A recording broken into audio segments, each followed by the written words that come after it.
Welcome back to the Vanessa G Fitcast. I'm Vanessa Gillette, and here with me today is... Omar Pozos. What's up, you guys? Omar, I am excited to talk about this episode because this is one that I wish that I had heard, 5 years ago. Wow, was that really 5 years ago? I think it was even 6, actually. I'm getting old now. But listen, don't talk to me about getting old. Once you turn 30, then you can say it. This is a topic that I really needed in my younger years, especially right out of college. I was really trying to establish myself like in a new city, make some new friends, really get a career going. I was working in advertising at the time, and I struggled a little bit because of really, for this reason that we're going to get into in this episode, and that is the support systems I had around me, the environment I was in. Were these your early Atlanta days? My early Atlanta days, hot Atlanta. Yeah. You hadn't even met me yet then. That's why you were struggling so much, babe. It's because you needed me. Yeah. Listen, you're on camera now, so if you're going to give me a stink eye, we can catch it all on video. No stink eye, only love eyes. Yeah. But so Omar, this is one way I really like to explain this concept. Have you ever put a crab into a bucket? Have I ever put a crab into a bucket? I don't think I have. I would be very, very surprised if you said you had. And for, just for the fact of the matter, I actually never have myself, but this is an analogy that I really love because it explains things really, really well. And that is, if you put a crab into a bucket, it's going to climb its way out of the bucket.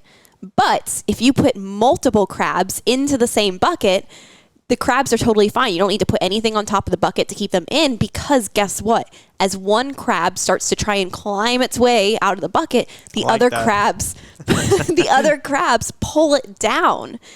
And I love this analogy because a lot of women are like this. And I'm not attacking women as a whole, but I find that when it comes to people starting on their health and fitness journeys or really trying to better themselves in any way, as we know, that comes with needing to change. Changing some habits, changing some behaviors, changing how you spend time, just changing how you show up as a person. It requires some form of identity change at times. And a lot of times the people around you in your life may not like seeing you changing because they might just be used to seeing you a certain way. They might see it as a reflection of themselves. A lot of times people look at the people in their lives changing and feel almost attacked because they don't feel like they're changing the way they should be. But at the end of the day, this can be really, really detrimental in your progress. And I've seen this happen with clients in the past. I've seen this happen with just other people in my own life. And I had this happen to me myself at the beginning of my own health and fitness journey. Back when I was in Atlanta working at an ad agency right out of college, it was a very small company, and it was the type of culture where drinking was very promoted. It was the type of like fun company where like we drink during the day and like have a good time, and then we go to happy hour after work. And I, did that for a little while, and then I started to feel like I don't really enjoy this. This isn't really me. It's physically, I feel more inflamed than I used to when I didn't drink quite this much. And I just knew that like I'm trying to get healthier. I wanted to lose weight. I knew that I had aspirations beyond that. And I knew that to get to the place that I wanted to be and to become the person I wanted to be, it was going to require me to make some changes. And one of those changes needed to be drinking less. And so I started to just not participate in some of that as much. When the drinking would start to happen, I just would say, no, thanks, I'm good. And I just would not participate. Or when, they were going to a happy hour after work, I might go and not drink, or I might just not go at all because maybe that was easier for me. But as I started to make some of those changes, I got a little bit of, unintentional. I think everybody had good intentions, but unintentionally, I got a little bit of essentially almost feeling like I was being iced out of the group a little bit. I was becoming less a part of like the social atmosphere. I started to get less opportunities in work, and I started to feel just really down and bad and left out. And that was a really hard time for me in my life. And I did ultimately end up leaving that job. And I do think that, everything happens for a reason, and it was a really great way to push me into doing things that were better for me and ultimately led me to starting my own business and really ending up here where we're at. So I don't regret any of Omar. it. Of course, with Omar as well. Got to point that out. Yeah. But I just want to put that out there that it's normal, that stuff happens when you're trying to make these changes. And guess what, guys? change is hard. Change is not meant to be easy. Like when you're trying to change your life, there's a reason that other people aren't doing that all the time, and that the other people aren't living up to their expectations. It's because change is hard. And if you want to become somebody that you've never been, you're going to have to do things that you've never been. And that might mean separating yourself a little bit from people that might be bringing you down, that might be the other crabs in the bucket that are pulling you down as you're trying to climb your way out of the bucket. And so that's just something to kind of consider here, and for us to really talk about a little bit as far as what can we actually do in those situations to really have conversations with those people. So maybe we can't separate ourselves from some people, or maybe we don't want to separate ourselves from some people. And it's going to be more so of like, what actions can we take that are within our control to just better our environment to set us up better for success? Yeah, absolutely. And honestly, I mean, I don't think it's just a women problem. I think it happens to guys as well. And it's something that you see just so commonly across the board. And I wanted to ask you, Vanessa, like, when you were kind of going through all that and you really kind of, almost like drew a line in the sand and you were like, you know what, like this is not fulfilling to me. Like I don't really enjoy drinking this much, or I don't really enjoy going out this much. Like, and I know you mentioned that you felt like you were, secluded and iced out from potential opportunities and just hanging out with people. Like, how did that feel on your end? I'm curious, like going through that transformation, like what would you say, I guess, was the hardest part about it? Well, I think the hardest part about it was the fact that I really was craving that kind of social relationship. I was craving the feeling of belonging, like as all human beings do. That's a natural human tendency. Yeah. And I was in a new city where I didn't know anybody upon going there. And, this community I had in my workplace was the people that I was leaning on the most to have a social life with. And when I essentially realized that, like, you know what, hanging out with these people a lot isn't really serving me, it's actually getting me further from the place that I want to be, then that was really, really difficult because it forced me to take a step back and look for other places to foster friendships, foster relationships. And that's where ultimately I ended up more so finding myself in a friends group that was really bonded by our love for health and fitness. And that's where I met my lovely co-host here. Dun, dun, dun. No, but I mean, I do think that, you have a great point, because you're right. When you're young and single, or even when you're just moving to a new city or a new job, like you want to fit in, you want to feel like you're part of the group. And it's really hard when that group has different priorities than what you have, especially if you're in a process of, starting or along the way of your health and fitness journey. Which, funny enough, like part of the reason that we decided to move was because we wanted to be close to family, right? And I think you and I joke, but we're kind of serious. It's like, well, worst comes to worst, like family's going to have to hang out with us regardless of whether or not, they kind of like us. So we kind of use that as an excuse. But I think you're 100% correct. When it comes to situations like that, it's going to really suck to kind of go through the change and be the one that stands up and goes against the crowd or does their own thing. Because at the end of the day, like you said, change sucks and it's hard. But at the end of the day, when you're on the other side of it, looking back, you realize just how much growth and how much, how much more you've learned along the way. Absolutely.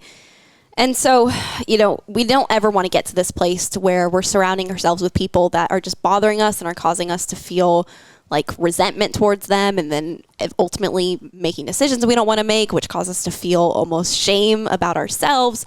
Instead, we want to think about, okay, realistically, what is within my control? And I think the first step is recognizing, the people that may be the crabs in your world are these people that you can just kind of separate yourself from a little bit, maybe like physically or just kind of like time wise. Can you distance yourself from them? Like maybe not spend as much time with them, or physically like move further away. Like if you're someone who's maybe really been stuck in your hometown and you feel very limited, maybe it's time for you to kind of spread your wings and try a new place with a new community that maybe is a little bit more like-minded as you. Yeah. But for others, it might not be that easy. It might be your family. It might be your childhood best friends that you don't want to ever distance yourself from. Like, it's okay to grow separately apart from them. Doesn't mean that you have to completely have just no relationship with them ever. However, you still need to set some form of boundaries. And the way that I like to really just encourage people to kind of go about that is to have that hard conversation. And the main thing that has to happen in those conversations is coming from the form of just, how do you feel? Never attacking people, never saying like, you're doing this, I need you to stop doing that, and saying like all these things. But it's really starting from first asking permission to have the hard conversation and saying, hey, like I have some things that I would like to talk about that have just been kind of bothering me, or that I'm feeling XYZ about. Can we talk about these things, or like when would be a good time for us to talk about that? And giving them essentially control over when to have that conversation is super important. But then how to actually go about that conversation. And before you, sorry, didn't mean to interrupt, but before you kind of get into that, the other thing that I see too, because a lot of the people that we talk to are, married women or people that are in relationships. And one of the things that we advise to them is to when they go up to their significant others, is to really, dive into how this is affecting them. And what I mean by that is, if it's going out, or if it's, changing nutrition habits, or whatever lifestyle change you want to make, you really have to express and tell your partner or your significant other or your group of friends, if that's who you're referring to, like, hey, I just want you guys to know that XYZ is affecting me in really, how I see myself in the mirror, or how confident I feel. Because once you really open up and are vulnerable to them, you can really express to them how important this is for you. Because otherwise they're gonna be like, oh, like, I thought you were joking, or I didn't think you were being that serious. And if you really sit down and just open up, they're gonna be willing and be more receptive to really hearing you. Exactly. And so that's really, it starts with letting them know how you feel, because your feelings and your experience is your own, and people can't really argue that. But really also coming from like why you want to make these changes. So if we're talking about health and fitness changes, maybe it's, I don't want to drink quite as much. Like, hey, I would really enjoy if we maybe started to do these other things to socialize and hang out that would be a little bit more supportive of my current goals, because these things are really important to me, because my health matters, because I've been feeling really low energy, because my hormones are a little bit off. And I know that the steps I need to take right now are to drink less alcohol, or to do XYZ, whatever that looks like for you. But letting them know what it is that you're trying to do and why you're trying to do that.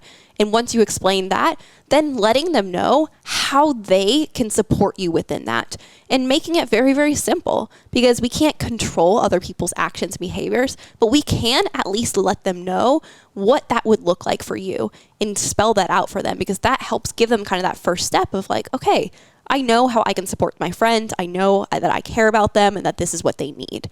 And so rather than saying like, hey, you've been doing XYZ and it really bothers me when you do that, and like essentially coming from this frame of just criticizing them, instead just say, hey, this is what I'm trying to do. This is why I'm trying to do it. And this is how you could support me going forward. And that would mean so much to me if you could do that.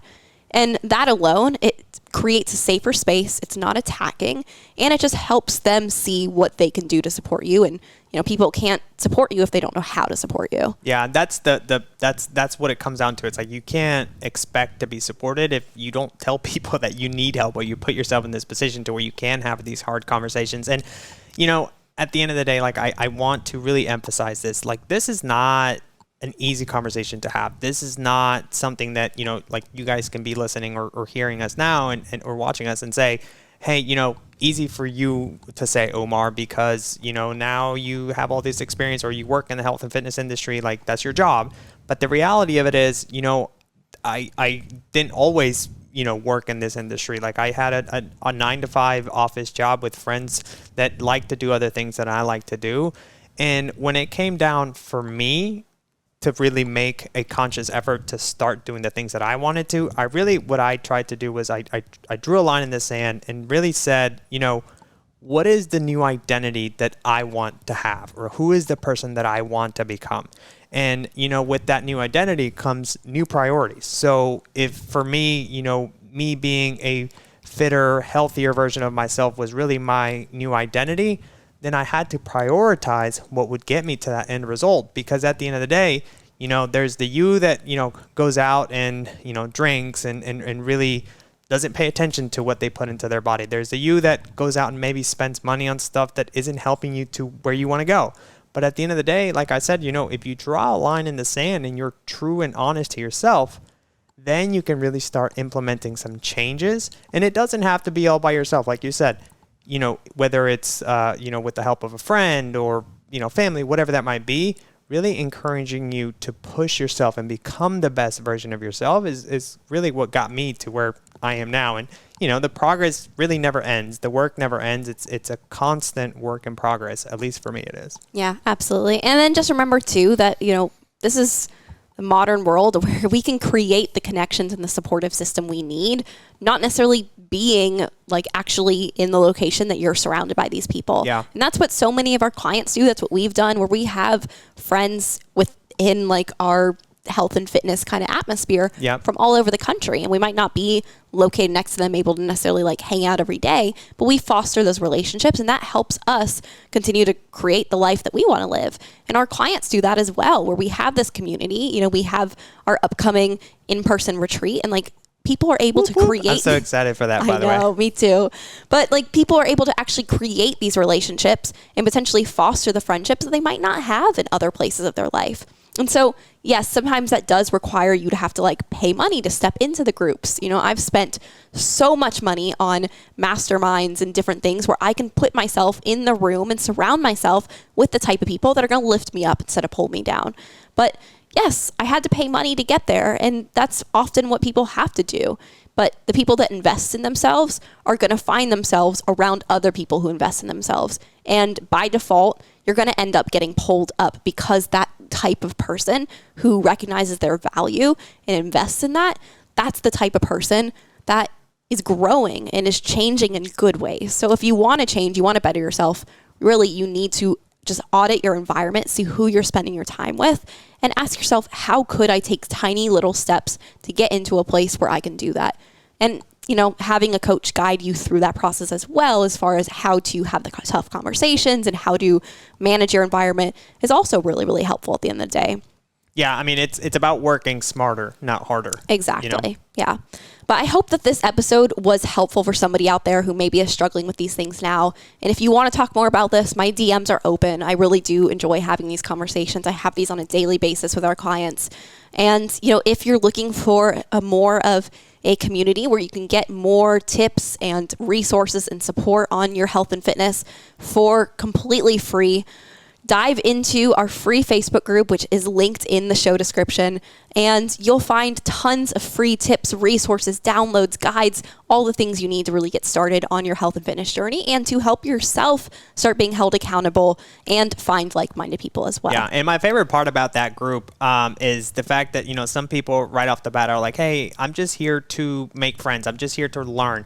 And half the time, we try to help as much as we can. And then a couple of weeks later or months later, they come back and they're like, oh my God, like, look at the amazing transformation that I've had just from the free resources and just being around other like-minded people. And it's just so crazy to see how that stuff works. Absolutely. So if you're in the group already, shoot me a message, because I would love to connect with you if I haven't already. And if you're not in the group, definitely go ahead and join. It's completely free, and you will get tons of resources, and you can really be on your way to an amazing transformation on your own, completely for free. But that is all for this week. Thank you so much for listening. We'll be back next week. See you guys.